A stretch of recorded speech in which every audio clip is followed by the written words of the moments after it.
Buenas tardes. Vamos con la segunda y última mesa redonda del Congreso que lleva por título Nunca tantos pidieron tanto a tan pocos, inclusión, conflictividad y más burocracia. Bueno, pues nada, en esta mesa vamos muy mal de tiempo, así que voy a hacer una breve introducción de los y las ponentes y enseguida plantearé una pregunta y vosotros responderéis, ¿de acuerdo? Así pues, empiezo con Ángel Luis Arizmendi, que es profesor de primaria, diplomado en magisterio y licenciado en filología hispánica y psicopedagogía. Voy saltándome porque realmente, como vamos tan mal de tiempo. Después tenemos a Bianca Toillier, profesora titular de Teoría e Historia de la Educación en la Universidad Autónoma de Madrid. Luego tenemos a mi amigo, compañero de batalla en defensa de la filosofía, me tienen ustedes que permitir que lo sacara a colación, Enrique Mesa, llevamos en esto muchos años, que es profesor de filosofía en educación secundaria en la escuela pública y presidente de la Asociación de Profesores de Filosofía de Madrid. Beatriz Rabasa, compañera mía en Valencia, profesora catedrática de matemáticas de secundaria, profesora colaboradora del máster de formación del profesorado de la Valencian International University, si no me equivoco, y también es abogada. David Rabadá, que coincidimos por segunda vez en una mesa, es profesor de Ciencias Geológicas, doctor en Ciencias Geológicas y miembro de la Academia de la ACVC. ¿Me puedes decir lo que significan? Ciencias Veterinarias de Cataluña. Muy bien. Muy bien. Bueno, y creo que ya estamos todos. Así pues, esta mesa debate va sobre todo sobre inclusión y conflictividad. Así que, haciéndole un poco de caso a Miguel Ángel, por lo que ha planteado antes, a mí me gustaría centrar lo que es el objeto, para saber sobre qué vamos a discutir. Entonces, yo creo que la Administración y nosotros no tenemos una misma visión sobre lo que sea la inclusión, la exclusión y la conflictividad. Vamos a dedicar, si os parece, un primer bloque a inclusión y exclusión, y a mí me gustaría que me dierais una definición vuestra, qué factores pueden ayudar a la inclusión y imagino, supongo yo, que si se habla de inclusión es porque se presupone una cierta exclusión. Así pues, si lleváis algo preparado, intentad aplicarlo a lo que es esta cuestión y si no, pues a vuestro libre arbitrio. Me gustaría que empezarais sobre eso, una especie de definición y cómo veis vosotros inclusión, exclusión y cuál es, digamos así, el término medio que tiene la gente sobre estos conceptos. Empiezo por Bianca y si queréis vais de izquierda a derecha. Pues nada, gracias. Se le ha olvidado decir, lo quiero decir, en la presentación que también, además de profesora titular, soy licenciada en Pedagogía, perdón a todos los presentes en la sala, y agradecida de a pesar de esta mancha, ¿verdad?, en mi historial, ¿no?, que demostráis ser muy inclusivos teniéndome aquí con vosotros y nada, agradecida. ¿Qué es la inclusión? Bueno, al final, hablar de educación inclusiva pues no deja de ser otro ejemplo más de adjetivación innecesaria. Si la educación no es inclusiva, pues no es educación. Y luego hay otra forma de entenderlo, ¿no?, que la inclusión ha de ser educativa, ¿no? Podemos pensar en formas de practicar la inclusión que no son educativas. Al final, la educación inclusiva y hacer inclusiones de tipo educativo tienen que lograr el objetivo principal del para qué de las escuelas, que nos ha, creo, vigorizado mucho la charla anterior, ¿verdad? ¿Que cuál es? Pues es que todos aprendan cuanto más mejor. Y si esto no lo estamos logrando, pues no estamos siendo inclusivos ni nada. A lo mejor conseguimos unas fotos muy bonitas para subir a Instagram de niños distintos trabajando juntos, pero no deja de ser una apariencia para lavar nuestra conciencia, porque un profesor que ve que un alumno no aprende sufre. Pero si lo disimulo poniéndolos a trabajar juntos y que parezca que nadie está sufriendo y todos parece que van a la vez, pues yo también como profesor niego la realidad, la disimulo, la maquillo, creando una combinatoria que me permita disimular los problemas y tirar para adelante. Entonces, bueno, pues este sería mi primer posicionamiento con respecto a la inclusión y sus problemas. Me ha gustado mucho la brevedad y la concisión. Lo haría todo yo mismo, porque somos muchos y hay muy poco tiempo. Adelante. Bueno, pues voy a ser breve. La inclusión, ¿qué es? Estrés para los docentes, básicamente. Si miramos un poco históricamente de dónde sale la inclusión, creo que fue Thatcher, la primera que lo implantó en Gran Bretaña, y fue bajo ideas neoliberales para ahorrarse dinero. O sea, me quito de encima todos los centros especiales de atención a gente que tiene problemas, discapacidades, y los meto en la escuela pública. Después, aquí en muchos países europeos, se ha impuesto la inclusión universal, o sea, todo el mundo tiene que entrar en la pública bajo cualquier discapacidad, pero sin presupuesto o sin dinero, sin recursos. Y claro, es muy distinto tener un chaval que sea psicótico de un chaval que tenga dificultades en la vista y dice, no, hay que ser inclusivos. Claro, en parte, como decía Bianca, por un tema de moralidad, ¿no? Es decir, vamos a hacerlo todo bien, todo aquí máxima justicia y demás. Pero realmente eso provoca luego estrés en el cuerpo docente. Hola, buenos días. Bueno, es un placer y es un honor estar aquí y contestando a la pregunta de qué es la inclusión, la pregunta lo que implica también es la pregunta de para qué educamos. Y entonces yo creo que hay dos modelos educativos que son lo que está en juego. Hay un modelo que podríamos llamar modelo ilustrado, que voy a resumirlo con una frase de Kant, que se cumplen 300 años y por fin me he leído algo de Kant, que dice que no se educa, dice más o menos, no se educa para el estado actual, sino se educa para un proyecto mejor de humanidad. Y hay un proyecto integrador, que es una escuela de integración, que lo que pretende es integrar a los alumnos en una sociedad determinada. La inclusión lo que debería hacer sería desarrollar la posibilidad de que todos los alumnos llegaran a ser ciudadanos de una democracia. La pregunta es que si lo está consiguiendo, y lo siguiente es, yo creo que estamos todos a favor de la inclusión, el problema es que no estamos a favor de cómo se está haciendo la inclusión. Muy bien, gracias a Irene, a la asociación por invitarme. A partir de la pregunta que ha hecho Ángel, y me estoy leyendo este libro que es muy interesante, de Escuela y Libertad, escrito por Javier Mestre y Carlos Fernández Liria, y hace esa pregunta, y la tenía subrayada. Dice, se preguntan aquí los autores, la primera es ¿qué entendemos por integración? La primera pregunta que hay que hacerse, dicen ellos, ¿es el mero hecho de compartir el aula? ¿Es el mero hecho de compartir el aula? Lo cierto es que si hablamos de mayor o menor integración de los alumnos que conviven en una clase, sabemos que el mero hecho de que estén todos juntos no tiene por qué conllevar, dicen los autores, integración alguna. La integración, dicen, tiene que ser algo más. Yo, estando de acuerdo en todo lo que he leído del libro, que me parece magnífico, aquí, lo siento, pero no estoy de acuerdo con ellos, porque yo sí pienso que estar todos juntos ya es integrar. Bueno, buenos días o casi buenas tardes. En fin, muchas gracias pues, por la organización, por haberme invitado. Y respecto a la inclusión, pues coincido con lo que se ha dicho en el aspecto de que genera estrés al profesorado, y no solamente estrés, sino que también baja el rendimiento, desde mi punto de vista, de una forma notable.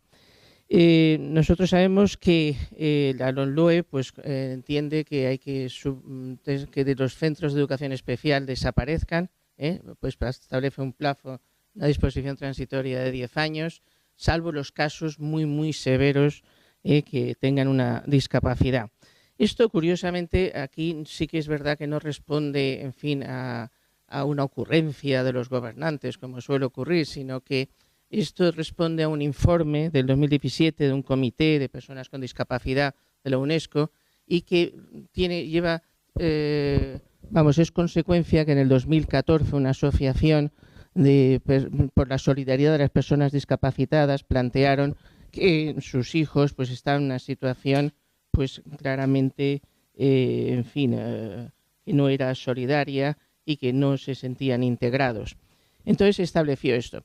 También es verdad, y eso es importante, que estos padres dijeron que lo que querían es que sus hijos estuviesen en la escuela ordinaria integrados, pero siempre y cuando se dotase de los suficientes medios. Evidentemente esa coletilla los gobernantes actuales la han omitido y nos encontramos en una situación en que dicen que esto responde al comité de la UNESCO del 2017, pero no se ponen suficientes recursos. Entonces, personas claramente con trastornos, pero en fin, de conducta importantes, están en nuestras aulas. Entonces, claro, eso es un factor de estrés porque el profesorado no está ni preparado Y aparte que nuestra función fundamental, entiendo que es, como ya se ha dicho aquí, pues transmitir unos contenidos. Por tanto, no se puede afrontar la problemática de estos alumnos y después, si queréis, pues ya podremos hablar de cosas concretas y lo que sufren, porque más que integración es al contrario, son objetos de bullying, de acoso, pero en fin, esto ya lo reservo para otra intervención. Entonces, este tipo de integración me parece nefasta y que lleva resultados pues muy negativos, ¿no? Eso es mi opinión. Bueno, si alguien quiere contestarse, ahora les doy la oportunidad de hacerlo, o si no, pues lanzo otra pregunta. ¿Alguien quiere contestar lo que se ha dicho? Bueno, pues en principio creo que hay dos personas que han hablado de la cuestión del estrés que provoca en el profesorado, y la segunda es cómo habría... La verdad es que no habéis respondido los factores de exclusión que podrían haber, sino muy implícitamente, pero bueno, ¿cómo podría hacerse la inclusión? Porque entendemos todos y todas que es un aspecto positivo, ¿no? ¿En qué manera debería hacerse la inclusión y cuántos recursos hacen falta? Si te parece, Bianca, comienzo de nuevo por ti. Bueno, factores de exclusión, pues hay muchísimos, ¿verdad? Uno muy importante y que es muy difícil de abordar desde la escuela porque se debe a causas claramente externas y estructurales, pues es la exclusión que genera todo lo que tiene que ver con situaciones socioeconómicas de pura desventaja, más luego las desventajas que sabemos hacen a las personas más vulnerables a toda una serie de problemáticas añadidas en lo que son las dinámicas familiares, estilos de vida, y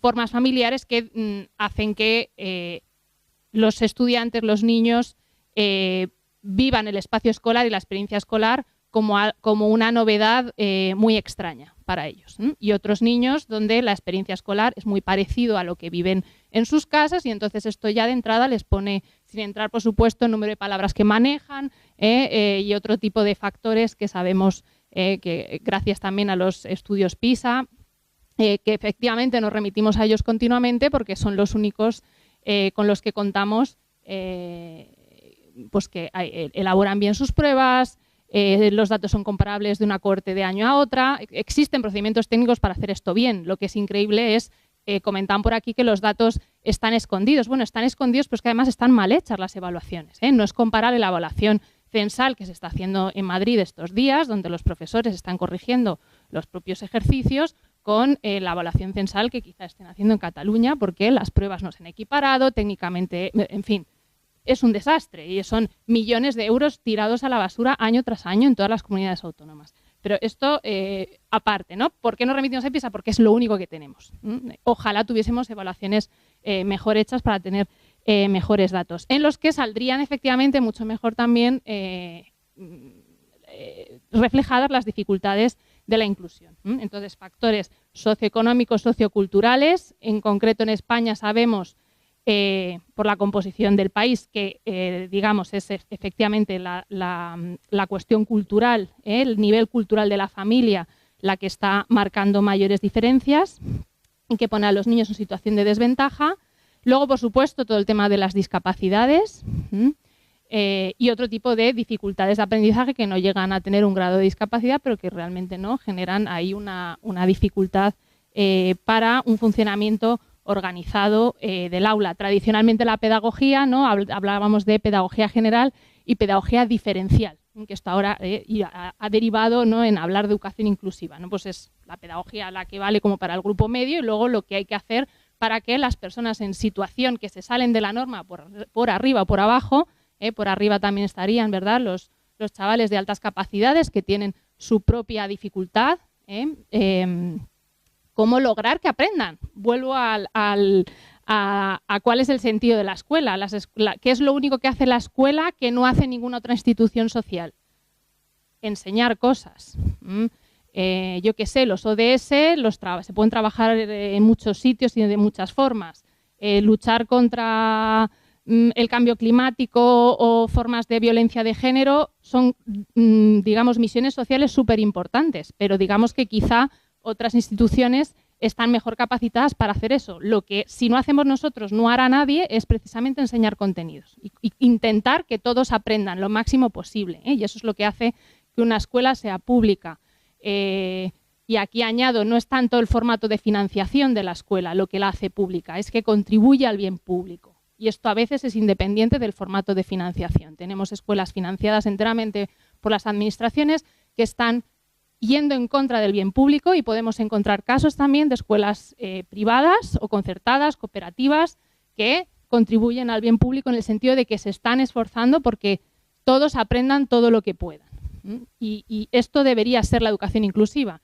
Sí, poner a convivir juntos alumnos con capacidades distintas y dificultades distintas está dificultando el aprendizaje, no logramos que todos aprendan todo lo que puedan, pues entonces tendremos que variar las formas de organizar. La inclusión no se logra solo por medidas organizativas, ¿no? Este alumno lo meto aquí, no son solo decisiones de ese tipo, son otro tipo de decisiones de tipo didáctico, económico, agrupamientos, otro tipo de decisiones que tendríamos, los centros tendríais que tener la capacidad de decidir, evidentemente con apoyo de los servicios de inspección y de orientación, pero tener esta capacidad de decir quién conoce mejor a los alumnos, los profesores que están con estos alumnos todos los días. Entonces, tener este margen para determinar cuándo y en qué momentos es quizá necesario un trabajo diferenciado y en qué momentos es conveniente poner por encima, ¿no?, pues los valores de la convivencia y trabajar la integración en el sentido de la convivencia juntos, pero puede haber momentos donde priorizamos los resultados de aprendizaje y esto requiere pues medidas que nos rompen esta foto de todos juntos, todos a la vez y que disimulan las diferencias. Hay muchas medidas de inclusión educativa que lo que son medidas de disimulación institucional de las diferencias y las dificultades. Las dificultades no van a desaparecer porque hagamos como que no están ahí. Las dificultades desaparecerán, seguramente no desaparecerán del todo en todos los casos, pero lograremos al menos aminorarlas en la medida que las miramos de frente. Y hay que aceptarlas y trabajar con ellas, no obviarlas, disimularlas y poner un velo por encima para parecer que todo va bien. Porque no todo va bien, no todos van bien y no todos terminarán bien. Bueno, quería hacer una incidencia. Tú has dicho que eras pedagoga. Hay que recordar que Gregorio Luri, que quizás muchos lo conocéis, también es pedagogo y muy crítico con el sistema, con lo cual, felicidades, ya está, ¿vale? Bueno, el tema de la inclusión, preguntabas, Ángel, por factores. Claro, hay factores innatos, hay factores psicológicos, factores psíquicos, factores adquiridos. Por ejemplo, el económico es uno. Entonces, aquí hay un gran mantel de factores en donde dices, ¿a quién aplicamos la inclusión? Entonces aquí realmente, universalmente va a dar problemas, que es lo que indicaba Bianca hace un momento. Necesitaríamos aquí, incluso en lo que sean médicos, deberían ser psiquiatras o técnicos, realmente decir, en este momento se puede plantear una inclusión, pero buscando, también lo que decía Bianca, el beneficio del grupo entero. Si la inclusión implica que va a salir perjudicado el grupo, no se hace inclusión. Yo creo que no debe hacerse. O sea, buscamos que la escuela pública beneficie al máximo de individuos. Pongo un ejemplo. Hace unos años en un colegio de Sardañola nos llegó un crío, un chaval, en primero de ESO, que tenía microcefalia. Bueno, con lo cual también tenía un implante coclear en el oído, escuchaba mal. Bueno, pues le adaptamos todos los currículums. Y con el grupo de tutoría, los chavales lo acogían, lo hacían jugar en el patio y tal. Perfecto, bueno, en primero de ESO, pues bien, bien. Pero claro, el momento que explota la adolescencia y los chicos miran debajo de las faldas y las chicas hablan de los chicos y el chaval quedó totalmente relegado en el patio, quedó abandonado. Hacías tutoría, conseguías que otra vez el grupo lo adoptara, estuvieran por él, pero a cabo de 7 días, 10 días, volvía a estar solo. O sea, y lo veías triste además, ¿eh? Los padres te venían y te decían, bueno, ¿qué hacemos?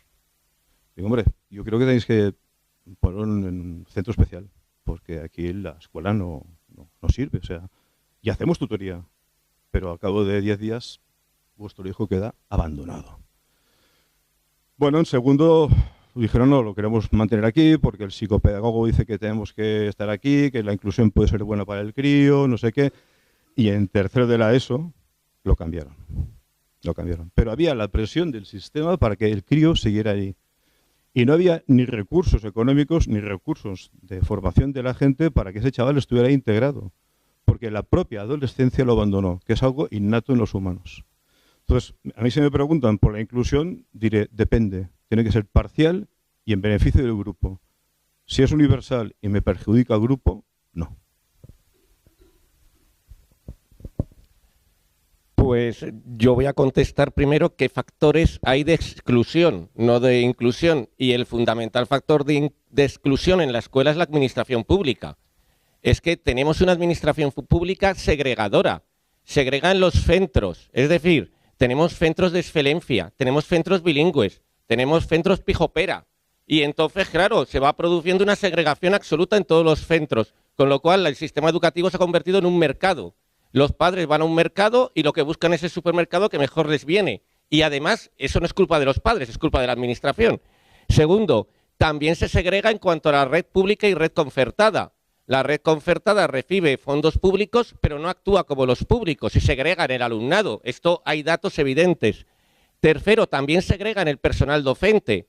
Es decir, los profesores de bilingüe han sacado otra vez, nunca se perdió, pero es cierto que lo han vuelto a sacar, el tema de los catedráticos.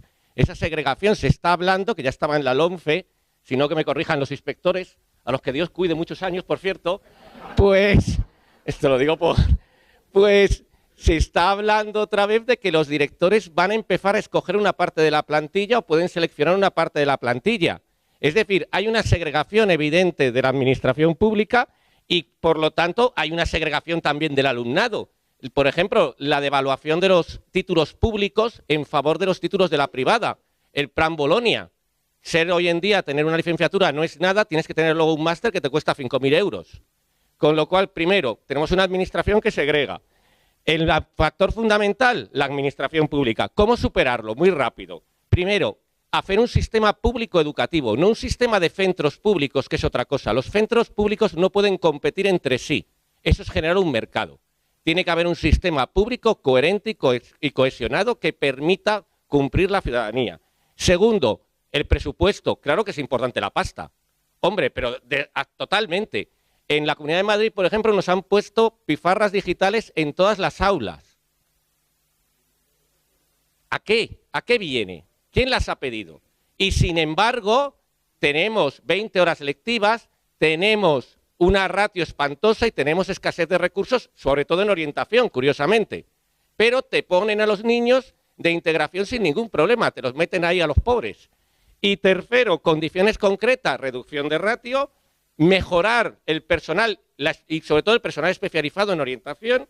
Y tercero, por supuesto, reducir también las horas lectivas de los profesionales para que podamos dedicarnos realmente a educar, que no es solo dar clase, es también el ejemplo precioso que has puesto, que a todos nos ha pasado, a lo mejor con otro tipo de alumnos, de ese tipo de alumnos que necesitan una ayuda especial, poder dedicarles ese tiempo los propios profesores también. Sí, yo, bueno, no sé si voy a hacer un poquito de defensor del diablo, ¿no? Porque, bueno, estoy de acuerdo con todos, pero en cuanto a lo que dice la ONU, efectivamente esa advertencia ya por segunda vez, ¿no?, sobre que en España somos un país que no dice la ONU que tengamos que cerrar los centros de educación especial. Eso se dice mucho, pero yo no lo he leído en ningún sitio, tampoco es que he leído en la prensa. No dice expresamente la ONU que en España se tengan que cerrar los centros de educación especial. No, se habla de una cifra, no, el otro día leí, entonces en España tenéis, dice la ONU, 400.000 niños y niñas en centros de educación especial que podrían estar muchos en centros ordinarios. Y dice, muy importante, porque evidentemente lo que ha dicho David, lo que ha descrito David, es un caso que claramente debe estar en un centro de educación especial. Pero la ONU dice que han visto que en esos centros de educación especial hay niños con déficit cognitivos, nada más, y moderados en algunos casos. Y es cierto que llevamos ya muchos años dando clase y hemos visto a veces decir, pero ¿cómo este niño o esta niña está en un centro de educación especial? O sea, están mal diagnosticados, no sé lo que ocurre. Pero sí es cierto que hay un porcentaje de mejora. De esos 400.000 se pueden adaptar perfectamente a las aulas ordinarias esos niños. Además, yo creo que uno de los hitos de esta democracia que tenemos en este país, siendo muy crítico con Marchesi y todo su plan, es la educación, la integración. Yo ahí sí creo que es un avance, no podemos negar a ver que se ha avanzado. Que es cierto que somos todos docentes y sabemos que a veces dificulta en un aula la diversidad en general, pero no son precisamente los niños de educación especial los que están dando problemas en las aulas. Y luego, por último, decir simplemente que, bueno, nuestro Miguel Ángel iba a hablar del DUA, ¿no? Al final no sé si has dicho algo. No has dicho, anunciaste algo, ¿no? Claro, ese es el invento, diseño universal del aprendizaje. No mandan PTs, no mandan ALs, esa es no hay dinero, dice nuestro consejero, ¿verdad, Enrique? No hay ni un duro, entonces no se van a mandar ni PT, ni AL, ni enfermeras, ni fisio, ni nada. Entonces se inventan esto del diseño universal del aprendizaje, el bálsamo de Ferabrás, que todo lo cura, y ya está.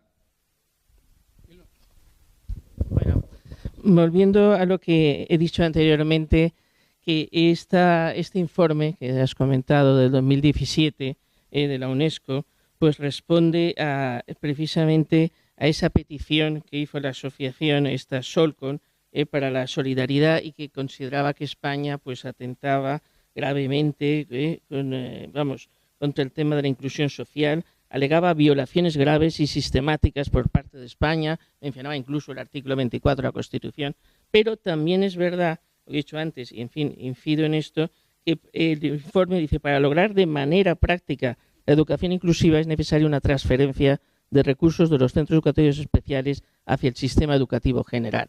Transferencia, evidentemente, que no se ha dado. De todas maneras, yo ahí discrepo, y creo que para eso estamos aquí en una mesa redonda, discrepo claramente porque es una palabra mágica, la inclusión, la integración, y bueno, en determinadas, a lo mejor áreas, en determinadas materias podría ser, pero en cuestiones de transmitir contenidos, como por ejemplo matemáticos y demás, antes en Valencia, en la Comunidad Valenciana estaban los grupos ARA, eran los grupos de rendimiento, de alto rendimiento, no es que fuese gente especialmente capacitada, era rendimiento, era gente pues que tenía, en fin, una cierta curiosidad, un cierto afán por el estudio. ¿Y qué ocurrió? Pues se consideraba que eran segregadores, que esto no podía ser, que tal. Y en la práctica ahora ¿qué tenemos? Tenemos alumnos que, bueno, pues la mitad más o menos se encuentran con las matemáticas, estamos en tercero, matemáticas de segundo de la ESO suspendidas, muchos de primero, segundo, no saben sumar, por supuesto, 1 más 1 medio, eso no se sabe, eso es algo tremendamente difícil, malditas fracciones, dicen ellos. Y entonces así no se puede dar los contenidos curriculares. Con lo cual, no, la inclusión es que hay alumnos, efectivamente, que no tienen ese interés por la materia, y entonces eso va en detrimento del rendimiento. O sea, no se dan los programas. O sea, que eso de la inclusión es una palabra mágica, pero que viene desde los principios lockeanos.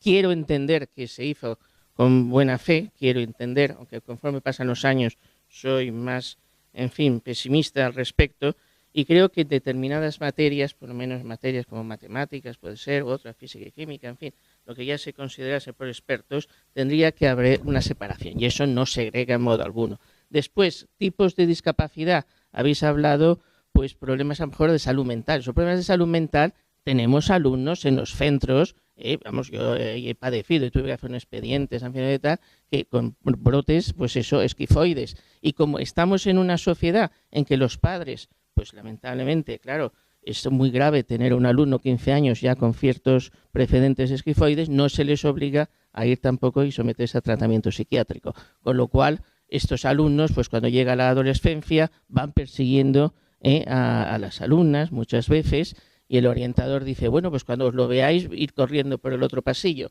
Eso pasó totalmente. Ya sé que a lo mejor puedes decir, es una anécdota un poco exagerada. No, pero el porcentaje de psicópatas y de esquifoides en la población mundial, datos grados, es el 5%, con lo cual pasan casos de estos y por eso necesitan tratamiento, necesitan eso. Estamos hablando de enfermedades mentales. Otra cosa ya son otro tipo de discapacidades, que por ejemplo pues vino un alumno con problemas claramente de sordera, pero entonces necesitaba alguien un apoyo de lenguaje de signos. ¿Qué ocurrió? Estuvo desde septiembre hasta junio porque allí no vino nadie especialista en lenguaje de signos.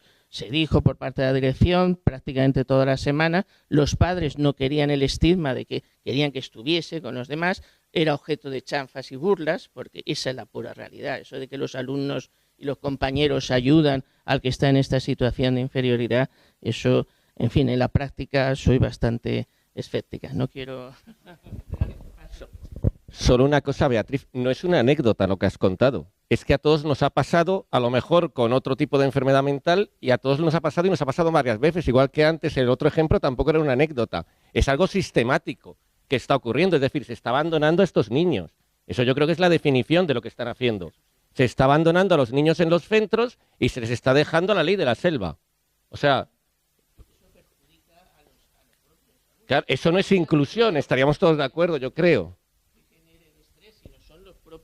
Son los propios alumnos las víctimas y también ciertamente sus padres que nadie les dice, no, es que su hijo aquí no está en buenas condiciones. Pues los padres quieren lo mejor para sus hijos, pero claro, esa presión social, que es lo que estamos hablando, es algo tan fuerte que pocos se resisten a la misma. Dicen, no, pues que vaya con los demás, que así le arropan, que tal, eso no es cierto. Entonces, efectivamente, estamos de acuerdo en que lo que necesitamos son recursos. Pero todos estamos de acuerdo en que está muy bien el programa de inclusión, ¿no? ¿O cómo? No, vamos a ver. Porque me ha dicho, no, sí. A ver, yo creo que la pregunta es, ¿la inclusión es un medio o es un fin en sí mismo? Yo creo que la idea es, la inclusión es un medio para que todos los alumnos alcancen el máximo de sus capacidades, que todos los alumnos se desarrollen como ciudadanos. Pero eso no implica que todos los alumnos tengan que estar incluidos en el mismo grupo, en los mismos momentos, porque incluso puede separárselos por momentos determinados, puede separárselos por tipo de centro a lo mejor, puede separárselos por un montón de cosas por el bien del alumnado. En esa inclusión yo creo que estamos todos de acuerdo y creo que también estaríamos todos de acuerdo en que esa no es la inclusión que se está dando. Sí, quizás estamos muy acostumbrados a que nos vendan cosas binomiales. Dicen, hay este problema que es multifactorial, la inclusión y la educación, y te dicen, la solución va a ser que todos estén dentro de la misma aula. A, solución a B. Eso es un sistema muy fácil que en política o en discursos todo el mundo compra, porque en tu cerebro te entra bien lo fácil y te crees que eso es la verdad, pero no es verdad. El tema inclusivo, el tema educativo, como el tipo meteorológico, son sistemas multifactoriales, caóticos, con lo cual una solución no te va a resolver el problema. Es imposible. No podemos defender la inclusión universalmente porque va a crear más problemas de los que pueda solucionar. Pero ya simplemente por casuística, por sistémico. ¿Vale? Sobre el papel de las administraciones en esto y el caso que comentabas, me acordaba de... Esto es una cosa muy de Madrid. Perdonad, lo que tengo yo más a mano.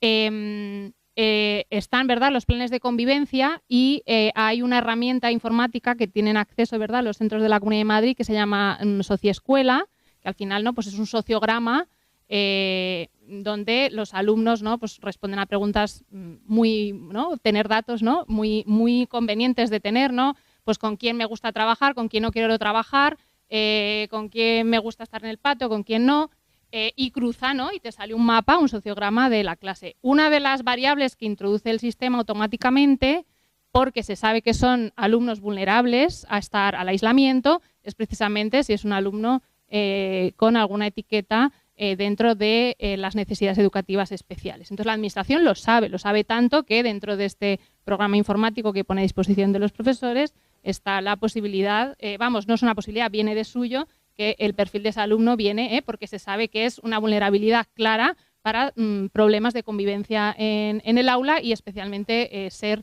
especialmente más vulnerables a sufrir situaciones de acoso escolar, que tiene muchas formas. El aislamiento es una forma de agresión, ¿verdad?, en los grupos, sufrir aislamiento.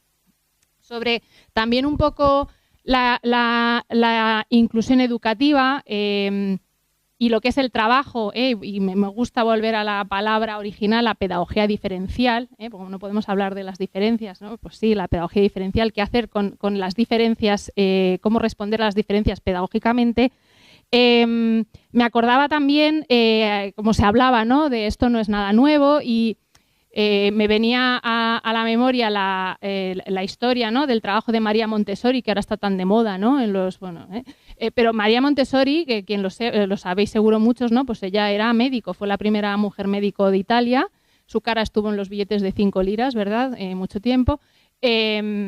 Y uno de sus empeños era, ¿no?, educar a los ineducables. Ella empezó todo el modelo de todo el movimiento de escuelas Montessori, de las metodologías de trabajo Montessori, era para trabajar con los niños con discapacidad. Y que de alguna forma, una derivada, ¿no?, después de 3 saltos mortales, es esta idea también, ¿no?, de generalizar medidas que van bien para los niños que tienen dificultades de acceso al contenido, ¿verdad? Y tenemos que establecer apoyos en el entorno y adaptaciones no significativas muchas veces, pero generalizarlas. Yo veo muchas veces, ¿verdad?, en los colegios las programaciones que al final es una especie de adaptación curricular significativa, no significativa para todos. Y esto es al final el DUA y decir, bueno, pues hasta qué punto esto es para lo que tiene que ser la escuela, y si realmente esto, pues lo que estamos haciendo, como digo, es disimular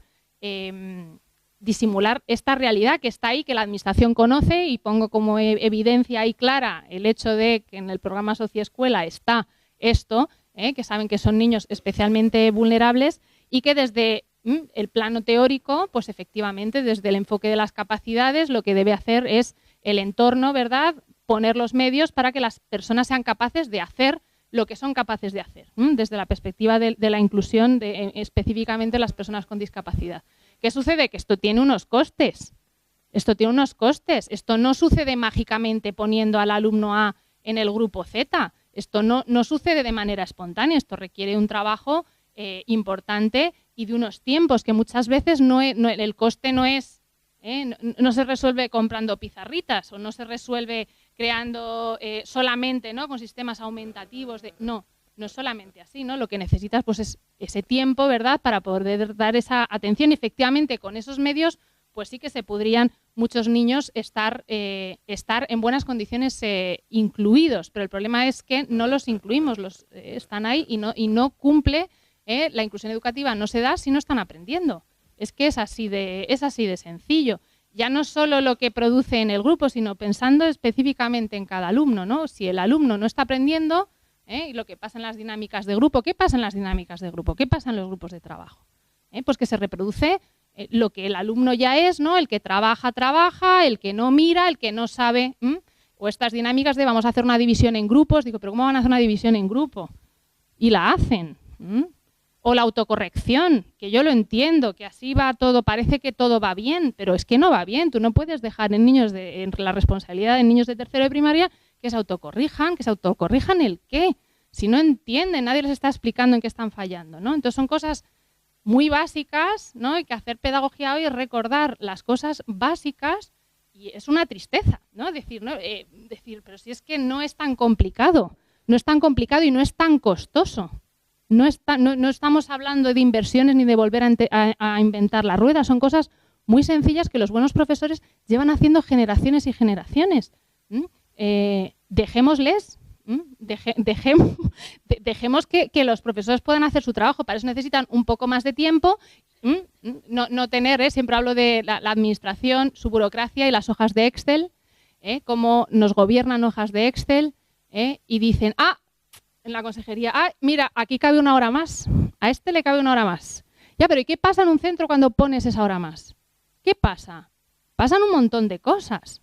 Es que, claro, desde el despacho, la hoja de Excel, parece que pone a este profesor 2 horitas aquí más, en vez de que las tenga libres, pues pasan muchas cosas. Pues pasan que ya en ninguna guardia se recupera la clase, porque el profesor está hasta aquí. Cuando a lo mejor, cuando no estaban esas 2 horitas de más, pues el profesor tenía un margen, y a lo mejor en la guardia de matemáticas, si caía el profesor de matemáticas, pues daba una clase de matemáticas. y a lo mejor me podía quedar un rato con un alumno recordando, retomando, reforzando alguna cosa.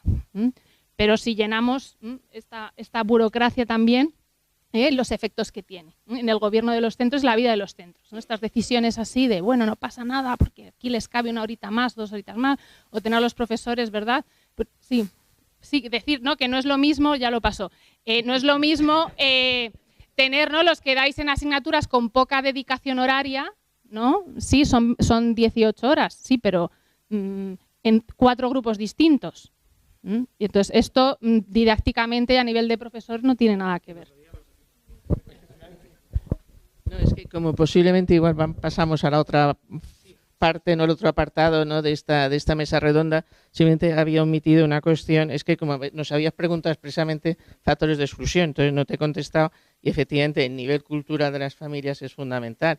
Y me hace gracia porque todos los años la Fundación La Caixa hace una encuesta sobre esa cuestión y yo creo que ya está bastante estudiada. O sea, realmente el nivel cultural, aunque sea una familia modesta, pero si aprecia la cultura, si tienen libros, se puede establecer una correlación clarísima de cuántos libros hay en tu casa. Ninguno. Pues entonces, evidentemente, ese alumno está abocado casi al fracaso. O sea, entonces, y claro que las familias estas que aprecian la cultura, pues ahí normalmente en estos centros, son los centros públicos, pues se observa una tendencia a desaparecer. O sea, los chavales que funcionan bien y tal, ven cómo está el panorama y lamentablemente se van, lo que hemos dicho, también lo que tú has comentado, pues hacia la escuela concertada, privada, donde hay un factor claramente que distorsiona, no es ya tanto la migración, sino que los alumnos emigrantes vienen por cuestiones, en fin,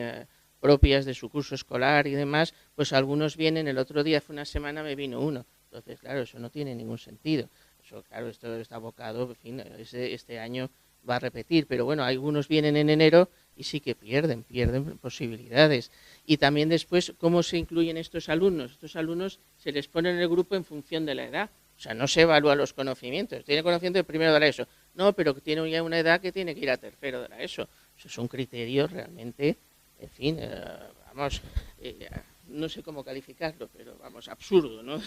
Absurdo por todas partes. Y después ya simplemente una pequeña, en fin, pequeño paréntesis, es que se ha comentado, y lo han comentado también Miguel Ángel, que bueno, que las pruebas PISA, no tenemos otra referencia, estas pruebas generales de diagnóstico que se van a iniciar, pero sí que hubo unas pruebas generales, no se llaman de diagnóstico, pero bueno, pruebas generales también de evaluación, los años 2010-2011, a nivel de toda España. Vamos, yo ahí tuve, no sé si la suerte o, en fin, el marrón de que, en fin, vine aquí varias veces a Madrid para diseñarlas, porque entonces los defensores de la LOCSE, yo soy claramente anti-LOCSE y anti-principio loxianos, y ahí lo indico ahí en mi libro, pues entonces entendían que estas pruebas salían tan mal porque no se ajustaban a nuestro currículum. Entonces el objetivo de esas pruebas, vamos, si no de diagnóstico, pero de evaluación, era hacer unos enunciados que se ajustasen al currículum español. Los resultados fueron tan desastrosos, a pesar de que hubo, claro, el empujoncito porque se corregían desde los centros. Entonces, curiosamente, siempre se pegaba un empujoncito, más o menos confesado. Y aquello, pues sí, se publicaron 2 libros, todavía se pueden a lo mejor conseguir, pero no se le dio ninguna trascendencia, ninguna. Y si pones pruebas generales de diagnóstico en Internet, hasta hace poco, yo no sé si ahora estará, pero no estaban. Hay unos libros que, bueno, a lo mejor en las librerías de viejos se encuentran. O sea que hay un precedente, pero como salió mal, y entiendo que estas pruebas generales de diagnóstico pasará algo similar, me parece. Pero bueno, eso ya es opinable. ¿Una palabra más sobre inclusión? Bueno, quiero hacer un breve interludio solo para agradecer que haya pedagogas que comprendan también la labor del profesorado a pie de aula.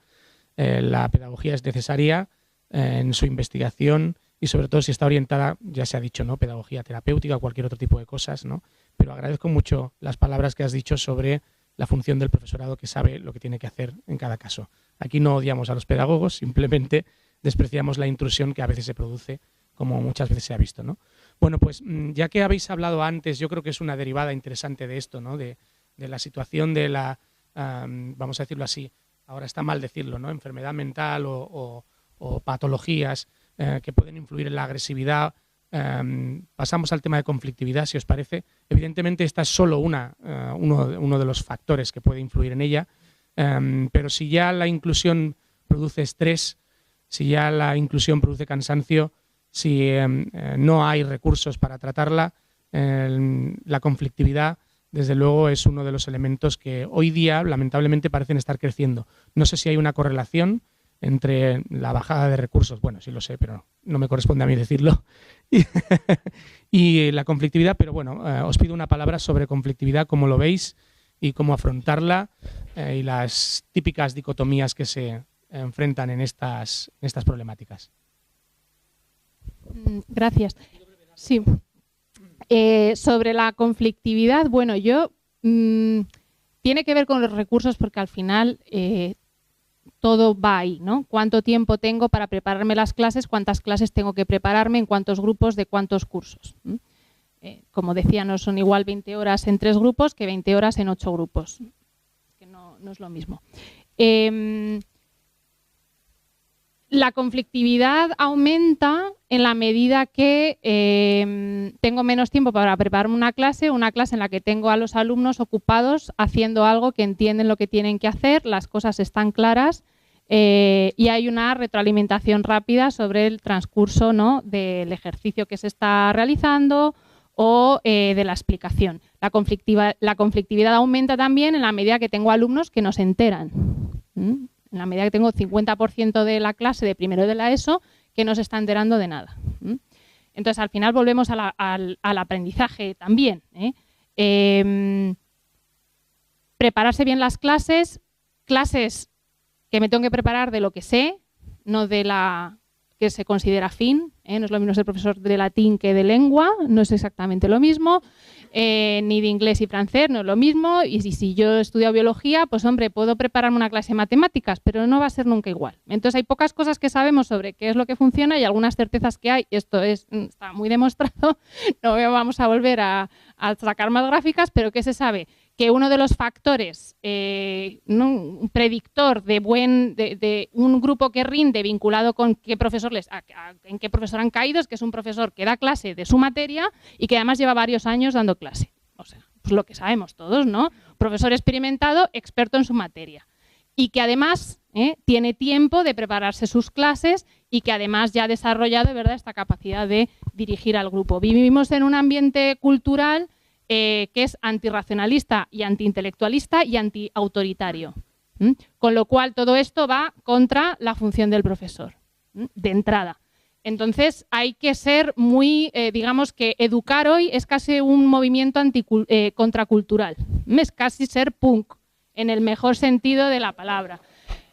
¿Qué quiero decir con esto? Que tienes que entrar en clase sin miedo a ejercer tu autoridad, muy seguro de ti mismo, de ti misma.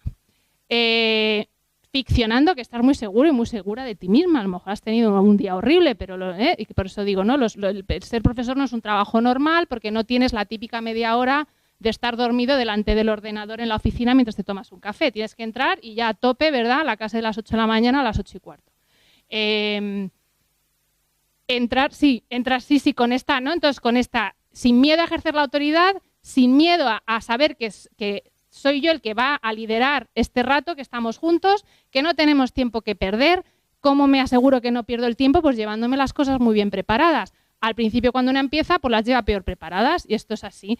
En la medida que voy ganando experiencia, pues tengo ya mis clases preparadas y voy, ¿no?, con más seguridad, evidentemente. Por eso, pues quizá los profesores que empiezan no deberían dar tantas clases como los profesores y deberían tener un poco más de tiempo de preparación. Alguna idea hay para los inspectores y la administración. Tener un poquito más de tiempo y también igual los que están ya en el tercio final, tener tiempo para acompañar a los nuevos, ¿vale? O sea, un poquito de reorganización del tiempo de clase, pero sí, y la paso. Bueno, entonces simplemente eso, más autoridad, creerte tu papel, forzarlo, porque la sociedad te está diciendo que lo que ejercer la autoridad y ejercer una cierta dominancia a través de la autoridad del grupo está mal, y entonces tienes como que ir contra ese ambiente cultural y no perder tiempo, no hacer a los alumnos perder tiempo, no perderlo tú, y así tendrás más garantías de tener menores estallidos de conflictividad, que los vas a tener. pero digamos que se va reduciendo la probabilidad de que te pasen estas cosas. Bueno, el tema de la conflictividad es complicado, eso ya lo sabemos, ¿no? Dices, a ver, ¿qué ocurre aquí? Bueno, pues simplemente hay una falta de autocontrol del individuo, tanto el docente, como indicaba Bianca, si no entras con seguridad no impones tu autoridad, como también de los alumnos y las familias. O sea, pérdida de autocontrol, pues bueno, implica conflictos. Entonces, esto es multifactorial otra vez, no podemos basarlo todo en una sola solución. Entonces, ponemos ejemplos.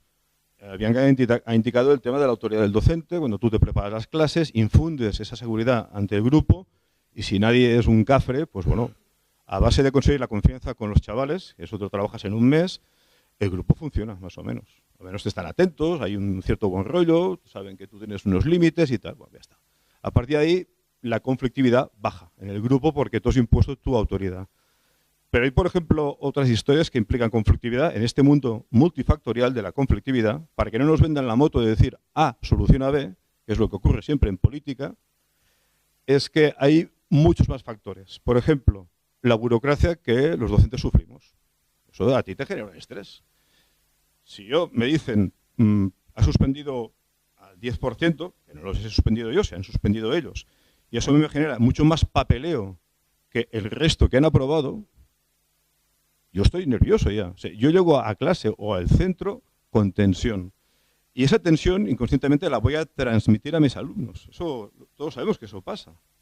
Entonces, cuando entras a la clase, dices, voy a entrar.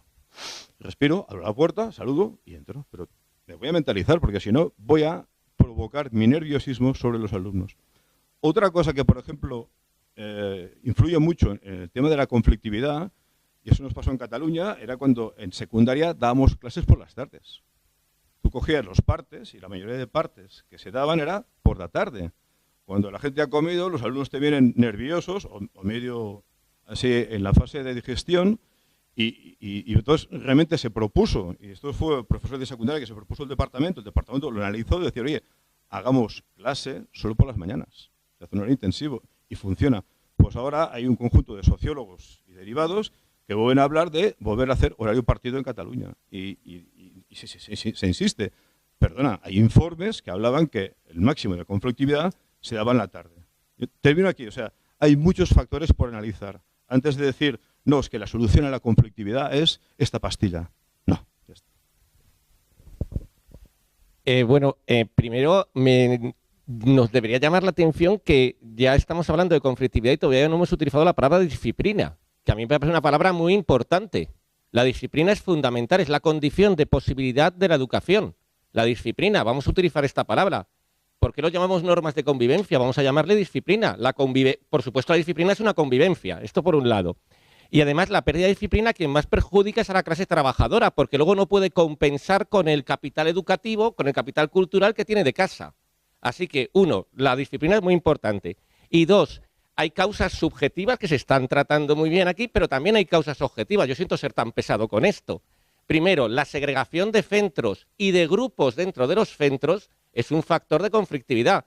Todos sabemos que no queremos dar clase en el A y queremos dar clase en el B.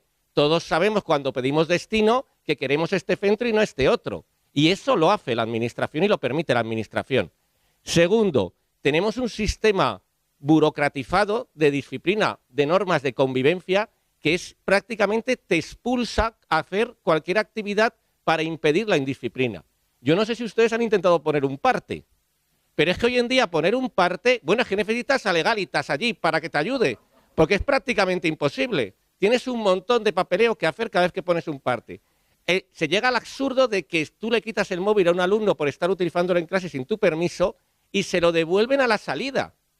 ¿Pero esto qué es? ¿Cómo que a la salida te lo devuelvo? Entonces, ¿para qué sirve que te lo quite? Es decir, te lo quito a las 2 y te lo devuelvo a las 2:15. Claro, es una indisciplina generalizada. Así que sistema burocratizado, sistema de segregación de centros. Tercero, los alumnos y los padres se han convertido en clientes de un sistema público. Son ciudadanos, no son clientes. Cuidado, igual que nosotros somos funcionarios. No somos meramente asalariados, somos funcionarios. Tenemos el sistema público es distinto al mercado de trabajo privado. Y tercero, hay una formación de una nueva subjetividad que yo creo que es descarado, que ayer ya se habló, que yo creo también que tiene que ver con el desarrollo del nuevo capitalismo. Esto no lo voy a tratar, pero voy a poner un ejemplo muy simple. Miren ustedes el desarrollo de las redes sociales. En Facebook, que para mis alumnos es de viejos, total, me lo dicen a mí, me dicen, profe, que estás en Facebook, que es de viejos. En Facebook se puede escribir todo lo que quieras. Cuando salió Twitter, ahora X, que a pesar de su nombre no anima a seguirlo, bueno, pues X, cuando ahora en X tú ya tienes un límite de caracteres. En Instagram, si no publicas foto, no puedes escribir. Y en TikTok, los vídeos es lo que se impone. ¿Qué es lo que ocurre? Que es imposible convertir la clase en TikTok. Es imposible y es indeseable. Hay un problema de disciplina, claro.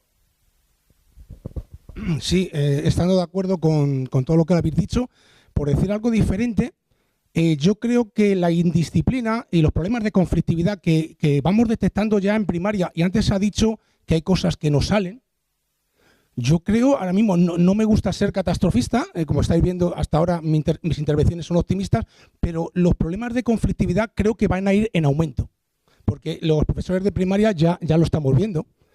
Y yo creo que el origen, ahí lo señalaría yo, lo pondría al poner al alumno en el centro de la escuela, al apartar el conocimiento de la escuela, eso está generando conflictividad. Porque se producen una serie de dinámicas, un nihilismo casi, un dejarse ir, porque no hay que hacer nada. El conocimiento se aparta. En cuanto se ha apartado el conocimiento de la escuela, eso está generando, lo estamos viendo los maestros de primaria, conflictividad en las aulas. Y está completamente relacionado, creo yo. Sí. Bueno, yo ahí sí que voy a discrepar respecto a lo que has comentado, Bianca, en el sentido de que tus palabras vienen a decir que, bueno, pues hay que disminuir las ratios, que hay que implementar recursos, evidentemente cuanto menos ratios, cuanto más recursos, pues mejor, en fin, pero temo que esas palabras que dicen, bueno, el profesor pues tiene que prepararse muy bien las clases, por supuesto, nadie lo va a dudar aquí, tiene que entrar con firmeza, tal, imponiendo la autoridad, cuanto más años se tenga de experiencia, pues eso se consiga. Entonces, este discurso a mí me preocupa, no sé, si lo habrás dicho, supongo que a lo mejor no lo has dicho con con esa intención, pero me parece preocupante porque una vez más estamos poniendo el peso sobre y la carga sobre el profesor. Y eso no es la cuestión. O sea, por más experiencia que se tenga, el informe TALIS viene a decir que nosotros empleamos 10-12 minutos antes de cada clase, simplemente para que los alumnos se sienten y abran los libros. Con lo cual las programaciones se ven que son absurdas. Pues la programación pone 50 minutos de clase, 55. En los 10 primeros minutos revisaremos lo que hemos hecho. Si los 10 primeros minutos se están sentando, siéntate, abre el libro, cuarto de la ESO y bachillerato también. O sea, otra cosa absurda que demuestra que la programación, eso es simplemente burocracia. Entonces, no pongamos el acento o la responsabilidad, claro, o si un profesor tiene más experiencia, domina la asignatura, pues bueno, tiene eso ganado, pero cuidado, el cuestionamiento de la autoridad del profesor, que cuidado, palabra, autoridad, no, tenemos que decir que el profesor ejerce el liderazgo, liderazgo, tampoco tiene unas afecciones que son poco peligrosas, digamos que es el responsable de dirigir, y bueno, se establecen unos eufemismos y unos circunloquios para hablar claramente de lo que tú también has dicho, disciplina, es que es disciplina, no normas de convivencia para la paz mundial, no sé qué. Entonces, utilizamos, no es verdad, unos eufemismos. Hay gente que tiene, yo creo que la mente un poco enferma y disciplina, pues piensa que son las disciplinas relacionadas con el SM, etcétera. No, y esto no tiene nada que ver. Entonces, o simplemente disciplina y dice, aquí tenemos una persona de extrema derecha y tal. No, por favor. Entonces, claro, en ese entorno que está tan en contra de lo que es la autoridad del profesorado, pues lo tenemos francamente difícil. Y después, efectivamente, estos problemas ya vienen de primaria, porque antes estaban en secundaria, con la eclosión de la adolescencia, que todos hemos sido adolescentes hace, en fin, ya bastantes años, pero bueno, ahora parece que los adolescentes son más adolescentes, están más descarriados. Pero bueno, y estos hábitos de mantenerse simplemente en el sitio, si es necesario, otra cosa es que ya se muevan las mesas, se muevan tal, pero que uno dice, no, voy a tirar un papel y hace un paseillo, como en los toros. Pues eso, claro, va a generar problemas, sobre todo en primero de la ESO, que se está observando, por lo menos en la Comunidad Valenciana, está creando ya problemas serios primero de la ESO, que vienen de una manera que dice, bueno, entonces le vas a cargar la responsabilidad a los de primaria. Bueno, pues también ellos están sufriendo, es evidente, pero vienen los de primero de la ESO que ya no se sabe qué hacer con ellos, con porcentajes de repetición que se van a acercar al 40%. Y claro, eso tampoco puede ser, porque la repetición no resuelve todo. Entonces, no carguemos la responsabilidad que ya bastante estrés tiene y en fin, era simplemente el peligro de ese discurso que has dicho, que supongo que lo decías en otro sentido, pero que es peligroso, me parece. Nos quedan aproximadamente 4 minutos y daría al público paso. Muy brevemente. Quería como insistir en, dentro de todas estas fuerzas que van contra el trabajo del profesor, bueno, ¿tú qué puedes hacer? ¿No? Porque tendréis equipos directivos de una forma, inspectores de otra, consejeros de educación X. Entonces, simplemente, ¿tú qué puedes hacer? Pues lo que se ha hecho siempre, solo que ahora hay que hacerlo más, porque están todas estas fuerzas como contrarias, ¿no? Entonces, ahora es más importante todavía llevar las cosas muy bien preparadas, entrar con una exagerada muestra de seguridad, autoridad y dominio de la dinámica del grupo, porque el grupo está especialmente difícil y el profesor no tiene ninguna culpa de ello. Pero es verdad que al final tienes que entrar en la clase y ¿qué puedes hacer? Pues eso es lo que un profesor en su clase puede hacer. Con independencia del equipo directivo, con independencia del consejero y con independencia de la inspectora de turno. Quería como un poco acentuar qué es lo que un profe puede hacer. Sí, me imaginaba que puede tener lecturas cara al resto de la sociedad un poco...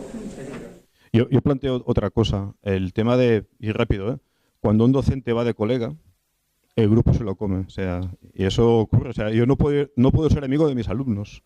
Y a veces hay gente, incluso algunos pedagogistas, no digo pedagogos, cuando a veces criticamos a los pedagogos, criticamos el pedagogismo, o sea, esa religión, ¿vale? Y estamos de acuerdo, ya lo sé.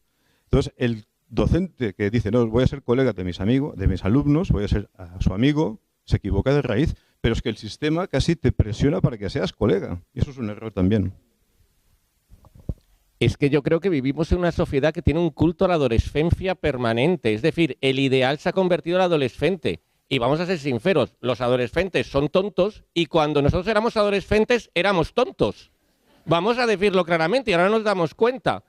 Entonces, claro, hemos convertido la educación en perpetuar la adolescencia cuando en el fondo la educación debía ser superar la adolescencia. Yo no educo a mis alumnos para que sigan siendo adolescentes. Yo les educo para que lleguen a ser personas maduras.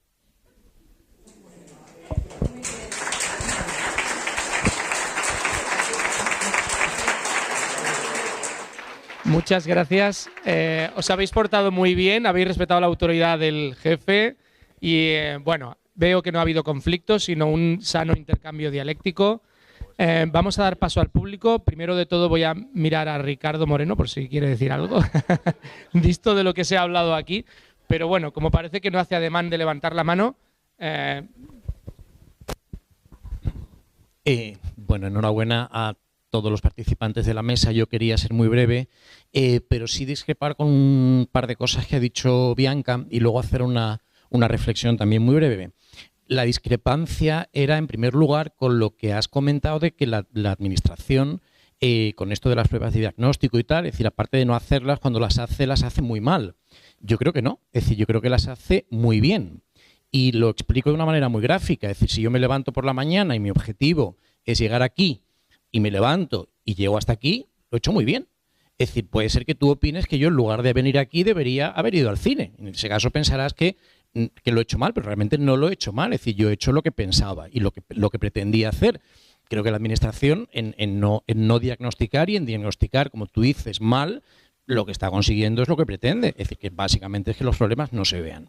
Tampoco estoy de acuerdo en que vivamos en una sociedad en la que se esté en contra de la autoridad. Es decir, yo creo que lo que está ocurriendo en educación es que la autoridad del profesor se ha transferido a la administración. Es decir, yo creo que el grado de autoritarismo de la administración respecto a los docentes es mayor que nunca. Incluso me atrevería a decir que es incluso mayor que durante el franquismo. Entonces, no es que la autoridad no nos guste, es decir, es que ahora la que nos gusta, parece ser, es la que se ejerce desde el poder hacia el profesorado, a través de inspectores, a través de una serie en fin, de mecanismos que creo que todos conocemos. Y por último, la reflexión, la aportación, me ha gustado, pero al mismo tiempo me ha dado un poco de pena ver el esfuerzo tan enorme que habéis dedicado a intentar definir lo que significa inclusión. Yo quiero aportar una definición mucho más sencilla. Inclusión no significa absolutamente nada. Inclusión es un término completamente vacuo y vacío de sentido, al que la administración y el poder político dota del significado que en cada momento le parezca mejor. Es decir, si yo ahora quiero promover que se apruebe a todo el mundo, digo que eso es inclusivo. Si quiero eliminar por completo cualquier atisbo de esfuerzo, de rigor, etcétera, digo que hacerlo así es inclusivo. Y lo importante de la inclusión no es tanto la inclusión en sí, sino que la inclusión genera, y yo creo que David apuntaba un poco en esa dirección, el término inclusivo genera un contrario, que es el término segregador. Y yo creo e invento el concepto de inclusivo, que no significa nada, simplemente para acusar a todo aquel que se oponga a lo que yo diga de segregador.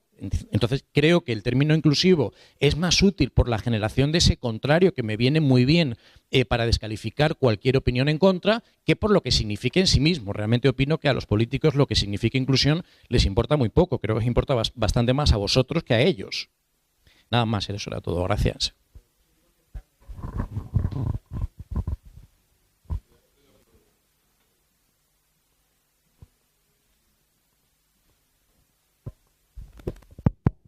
Que sí, que probablemente efectivamente hacen un uso interesado de vamos a hacer las evaluaciones mal para que no sirvan para nada. Aunque hay una ley nacional que nos obliga a hacerlas, pues vamos a hacerlas mal y así nunca trascenderá y no servirán para nada, ni se podrán comparar cómo iban las cosas con el gobierno A y cómo van las cosas con el gobierno B. Y así nos aseguramos. Y efectivamente la inclusión, como tantos otros grandes significantes vacíos, pues se puede, pues eso, rellenar a conveniencia del legislador y de, no solo el legislador, ¿no? Que sabemos que en educación y en concreto en España intervienen muchos actores no democráticamente elegidos ni democráticamente controlados en la definición de las prioridades educativas en España.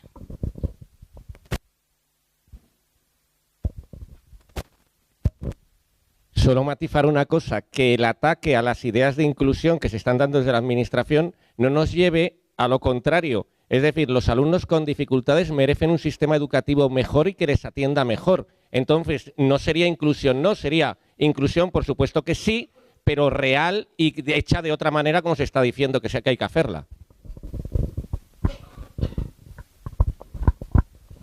Hola, buenos días. Yo soy José, soy profesor de Biología y Geología aquí en Madrid y soy interino, o sea que me he desplazado por varios municipios de la comunidad y quería abundar un poquito, dar un ejemplo sobre lo que ha comentado Enrique Mesa, creo.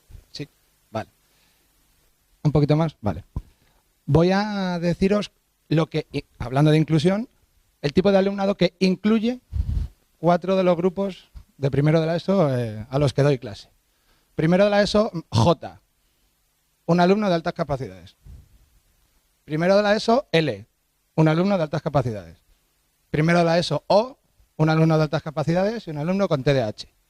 Primero de la ESO, P, un trastorno oposicional desafiante, 2 TEAs severos, 4 TDAHs, 2 alumnos sin comprender bien el español, 2 absentistas, 4 con desfase curricular, 3 con trastorno específico del lenguaje y 2 de incorporación tardía.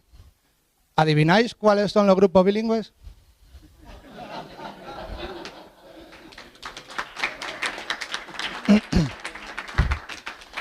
Efectivamente, el grupo no bilingüe es el último, ¿vale? Entonces, ¿eso es favorecer la labor docente? ¿Eso es favorecer las condiciones para que nuestros usuarios de la educación pública, nuestros alumnos, no perpetúen las condiciones en las que se han criado? Es que a mí se me cae la cara de vergüenza, como profesor, como ciudadano, de entrar en esa clase, no tienen referentes, no tienen iguales, no tienen compañeros, los estamos condenando. Y eso es el sistema, eso no es el bilingüismo es algo muy deseable. Y el trilingüismo y el dodecalingüismo. ¿vale? Si me pongo estupendo. Pero el sistema de educación bilingüe en la Comunidad de Madrid tiene ese efecto. Y el centro en el que trabajo yo es un centro bilingüe. Pero es que he trabajado también en centros no bilingües dentro de un municipio que tenía varios centros bilingües y eso era Vietnam. Es que con la inclusión, que nos ve, es que comentaba antes la compañera Bianca, factores de exclusión, bien, el bilingüismo, al menos en la Comunidad de Madrid, perdón, el sistema de educación bilingüe, ¿vale? Y es que eso lleva asociado a que no adivináis tampoco cuál es el grupo de los 4 que he mencionado antes en el que la conflictividad es mayor. No tenéis datos suficientes, ¿verdad? Solo quería apostillar un poco lo que ha comentado por encima, aprovechando que estamos en Madrid, ¿vale? Comentar un poco esto de que es que no estamos dándole a los alumnos lo que necesitan y los estamos desplazando y los estamos segregando, estamos no sé decirlo, estamos aplicando metodologías de la concertada en la pública. Están los alfa y están los beta y están los epsilon. ¿Qué hacemos con ellos? Muy bien. ¿Alguien quiere añadir algo?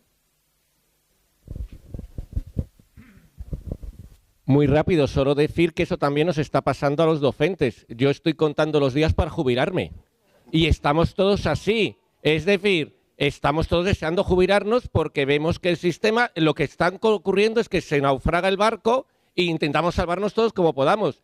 En la administración yo creo que es verdad que la administración lo está haciendo a propósito. Y me parece que hay una directriz clara en la destrucción de la enseñanza pública.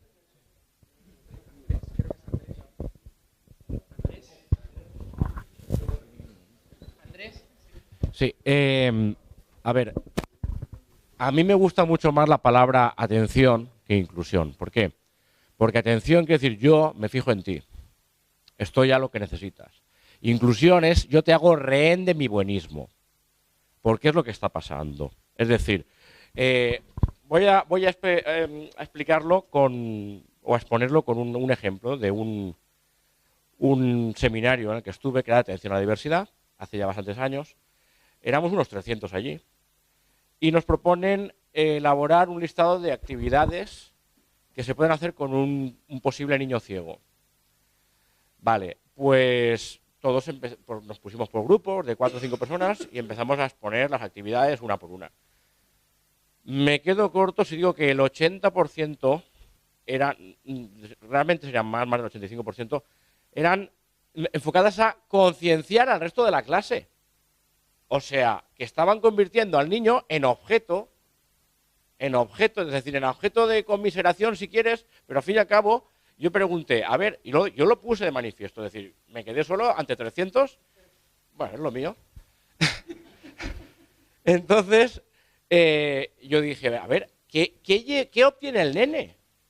¿Qué obtiene el nene? Es decir, y me decían, no, pero es que, a ver, vale, sí, de acuerdo, pero también es importante, ese también es por donde siempre, pum, te cuelan el tema, ¿no? También es importante concienciar, digo, sí, pero este nene, ¿qué obtiene él? ¿Y qué aprende él? Es decir, en todas estas actividades que se han dicho, ¿qué obtiene él, no? Aparte, añado otra cosita, dos rápidas. Lo que ha dicho el compañero, yo también me he visto en la misma, yo tuve una clase que era la ONU, conseguí sacarla adelante bajo castigo de que mi mujer me dijo, el año que viene coges educación física o si no, aquí tenemos algo serio. Y ese grupo de 26 niños de segundo, 6 de ellos veía que tenían diversas dificultades, además muy variopintas. Entonces me entra un día la directora y dice, bueno, ¿qué tal? ¿Cómo te estás yendo con la clase? Y digo, pues estoy preocupado por estos 6. Y me dice, no, es muy fácil. Tú le dedicas 10 minutos a cada uno y ya está. Y dije, bueno, ¿te has dado cuenta que 10 minutos a cada uno son 60 minutos y las clases son de 45? Y luego aparte tengo otros 20 niños. O sea, es que esto es la inclusión. O sea, esto es lo que nos fuerzan. Es decir, la losa que nos echan encima es consigue esa cuadratura del círculo. Entonces, yo le voy a alabar a Ángel Luis el el coraje o la cosa, digamos, de discrepar y tal.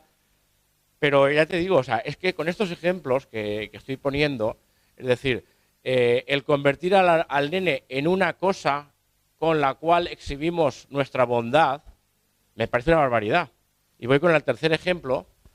Yo he estado durante 21 años simultaneando mi actividad como maestro al ser educación física, y por el toque didáctico me buscaron para hacerle clase de recuperación funcional a una chica que era, bueno, medio año mayor que yo, pero con le faltó oxígeno al nacer, entonces tenía una mentalidad rondando los 3 años. Entonces, esta persona siempre ha ido a un centro específico. Pues es tremendamente sociable, tremendamente... ¿Por qué? Porque estaba, digamos, en un contexto en que era un igual a todos. Contra eso, una vez que acompañé a una de mis hermanas a un centro específico, en el que efectivamente ves que hay niños que de ninguna manera se sentirían bien en un centro normal y corriente, porque cuando se habla de esto se piensa pues en el nene que bueno, que tiene un TEA, tal. No, es que hay nenes microcefálicos. Yo recuerdo un caso que me dejó muy pillado. Era una nena que era prácticamente no tenía cerebro y se miraba la mano, su propia mano, fascinada porque también era medio ciega, y con eso pasaba todo el día y tenía que estar todo el día en brazos, ¿vale? Entonces, en ese mismo lugar vi una niña que me pareció que destacaba de los demás porque se la veía como muy, voy a decir, muy normativa, ¿vale? Risueña, guapetona, no aparentaba ningún síndrome. Y dije, esta niña, me dijeron, no, es borderline, ¿vale? Es límite, pero la trataban tan mal en el colegio que sus padres al final la acabaron trayendo aquí. O sea, ya para la edad de secundaria fue el específico, es decir, estuvo todo el tiempo de primaria, digamos, pues con todo el trastorno de recursos humanos que ocasiona para al final acabar ahí, ¿vale? Entonces, quiero decir, son cosas que tenemos que pensar porque no podemos imponer nuestro buenismo y que sea a costa de la persona, porque es que eso ya no es inclusión, eso es tortura directamente.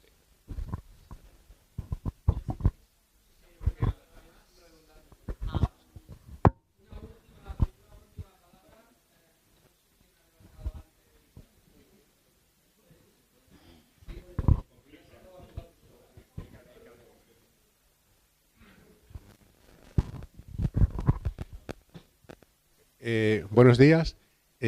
Yo lo que sí quería comentar es que muchos de los problemas que vemos en las aulas probablemente se puedan atacar de una forma más organizada y probablemente mejor desde fuera de las aulas, en contextos, digamos, culturales, meramente culturales. Y es que yo creo que la cultura es algo que nosotros podemos pedir un tipo de cultura determinada. La cultura que hay ahora mismo no atiende las necesidades de una determinada población que necesitaría que se le abrieran ciertos ojos, que se le abrieran ciertos intereses. Y que, sin embargo, se podría empujar por ahí. Por ejemplo, hay una cosa tan sencilla como, digamos, por ejemplo, una poesía breve, se puede trabajar sobre ella y realmente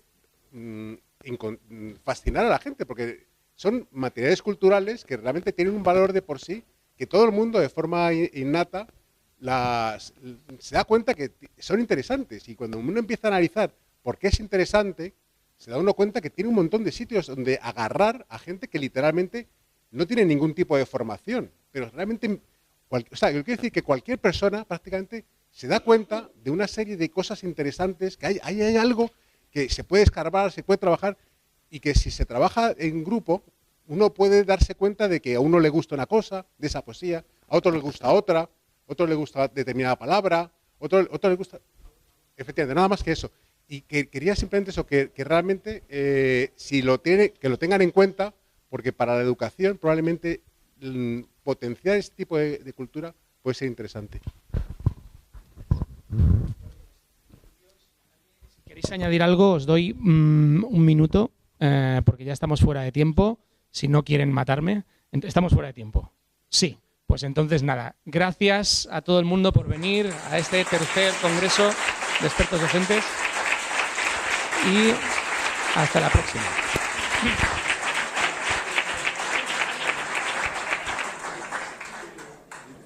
Vamos a clausurar el acto y habíamos pensado que para hacerlo muy brevemente, él sabe ser conciso además, nadie mejor que un auténtico pionero en las críticas educativas que Ricardo Moreno Castillo, ¿no? Cuyo panfleto antipedagógico, pues bueno, a ver, a muchos nos pasó como a García Márquez cuando leyó La Metamorfosis de Kafka, ¿no? Que él dice, hombre, esto se puede escribir, ¿no? Es decir, en un ambiente tan absolutamente herméticamente loxiano como el que estábamos viviendo en muchos institutos. Muy brevemente, pues, Ricardo, muchas gracias por haber asistido y tienes la clausura del acto en tus manos. Pues simplemente daros mucho ánimo porque la lucha va a ser muy larga, porque estamos luchando contra la estupidez y el fanatismo. Y eso tiene los inconvenientes. Los estúpidos y los fanáticos tienen una capacidad de trabajo que las demás personas no tenemos.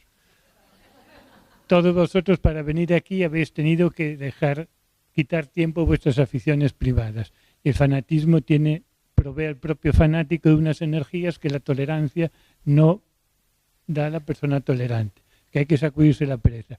Y después porque luchamos contra un lenguaje que puede ser muy bonito pero es vacío. Decía Chamfort, que es para que no lo sepa, un aforista del siglo XVIII. Hay tonterías elegantes igual que hay tontos bien vestidos. Entonces, la pedagogía usa muchas frases. No podemos enseñar como hace 100 años. Jodemos como hace 1.000.000. Y no pasa nada. Usamos un sistema de numeración que viene de la India medieval, un alfabeto de 2000 años. Vamos a dejar de usarlo. Claro, el principio de desconcierto es que algo puede ser muy viejo y ser bueno. O no se puede, el niño no es un depósito a llenar, es una lámpara a encender. Que bien suena y cómo enciendes la lámpara si no llenas el depósito de queroseno. Entonces, la lámpara no genera su propio combustible, o sea que la inteligencia funciona sobre los contenidos del conocimiento que se guarda en un depósito que se llama memoria, y si no se llena el depósito, la memoria no se puede encender. Así que luchamos contra enemigos muy fuertes. La lucha puede ser muy larga y muy dura, así que mucho ánimo.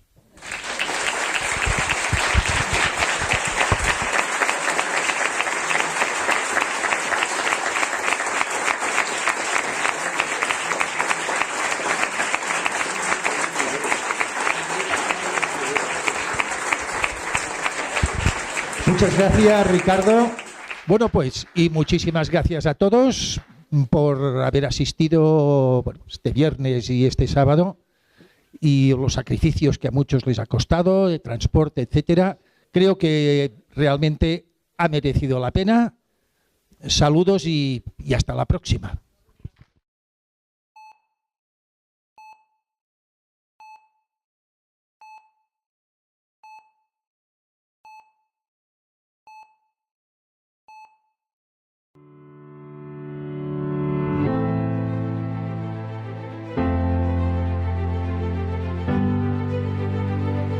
Thank you.